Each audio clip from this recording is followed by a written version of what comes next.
को 2016 के सितंबर के महीने में लॉन्च किया और 2 साल में टिकटॉक को इतनी शोहरत हासिल हुई जितनी गुज़श्ता सालों में फेसबुक और यूट्यूब को भी शोहरत हासिल नहीं हुई। 2 साल में 500+ मिलियन इसके यूजर्स हैं और दुनिया के 150 ममालिक के लोग इसको इस्तेमाल कर रहे हैं। ख़वातीनो हज़रात, इस ऐप को लॉन्च करने का मकसद सिर्फ और सिर्फ इस्लाम को निशाना बनाना था। आप इस ऐप पर देखेंगे कि यहूदी मजहब के अलावा सारे मजाहिब का मजाक बना हुआ है। आपको यहूदी मजहब के खिलाफ इस ऐप पर एक वीडियो भी नहीं मिलेगी, मगर फिर भी लोग इस बेहयाई के समंदर में गर्क होते जा रहे हैं और अपने ही हाथों अपने मजहब का मजाक बना रहे हैं। और एक अंदाजे के मुताबिक इस ऐप को ज्यादातर मुस्लिम कौम इस्तेमाल कर रही है और इनमें सबसे ज्यादा तादाद हमारी खवातीन की है। दोस्तों, मुस्लिम खवातीन मेकअप लगाकर ऐसे ऐसे बरहना कपड़े पहनकर सामने आती हैं कि अल्लाह की पनाह। यहूदी चाहते ही यही हैं कि कौमे मुस्लिम को नंगा व बरहना किया जाए और तालीम से हटाकर इन्हें गेम्स, 3 पत्ती, लूडो, फेसबुक, व्हाट्सएप और बेहयाई वाले टिकटॉक पर लगा दिया जाए ताकि वो अपना कीमती वक्त इनमें बर्बाद करें। और उनका मंसूबा है कि जब कौमे मुस्लिम तालीम के मैदान में खाली नजर आएंगे तो हुकूमत हमारी रहेगी, गुलाम हमारे रहेंगे।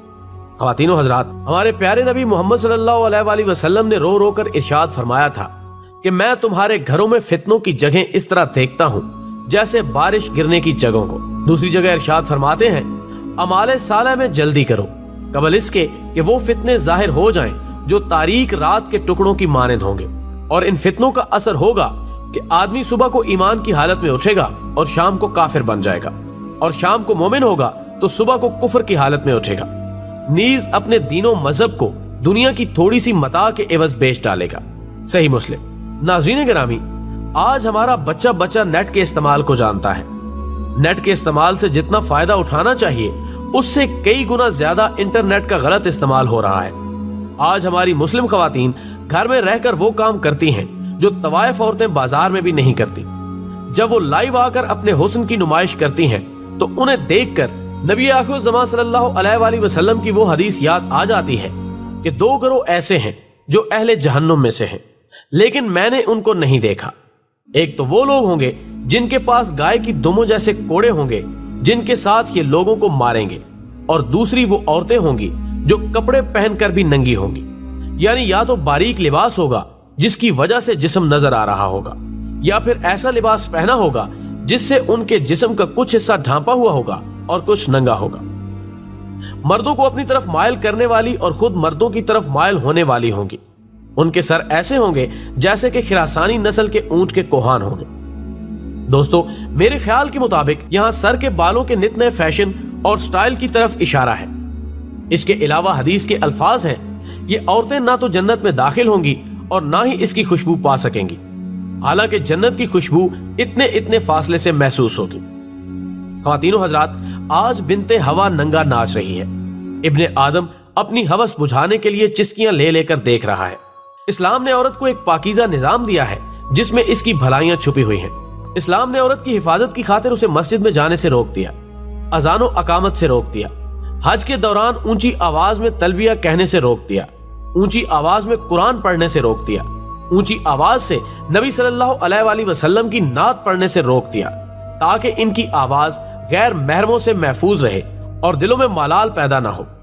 लेकिन जब इसी मजहब की नौजवान लड़कियां टिकटॉक पर नाच रही हों तो उम्मत मुस्लिमा के लिए तकलीफ का बायस है। और टिकटॉक की बीमारी में सिर्फ लड़कियां ही नहीं बल्कि इसके बच्चे बच्चे दीवाने हैं और लड़कियों के साथ साथ अपना वीडियो बनाकर लोगों में शेयर करते हैं और इस गुनाह के काम में लज्जत महसूस करते हैं। बल्कि उन लोगों के भी चेहरे सामने आते हैं जो वालिदैन हैं, बड़े हैं और दीन के जानने वाले हैं।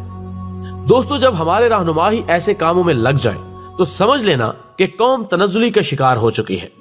रहनुमाओं को तो चाहिए कि इस बेहयाई वाले एप्लीकेशन के खिलाफ लोगों की हिदायत फरमाएं, मगर अब तो डॉक्टर ही बीमार होने लगे हैं, तो कौम मुस्लिम का इलाज कैसे हो।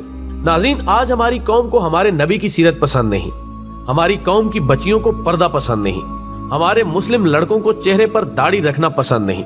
हाँ, अगर पसंद है तो यहूदी स्टाइल में रखे जाने वाले बाल पसंद है। यहूदी लोग अगर अपने चेहरे पर दाढ़ी को फैशन बनाकर रखते हैं तो हमारा जवान इसी की तरह अपने चेहरे पर दाढ़ी रखता है। जैसे वो कपड़े पहनता है, हमारा जवान उनकी स्टाइल वाला लिबास पहनता है।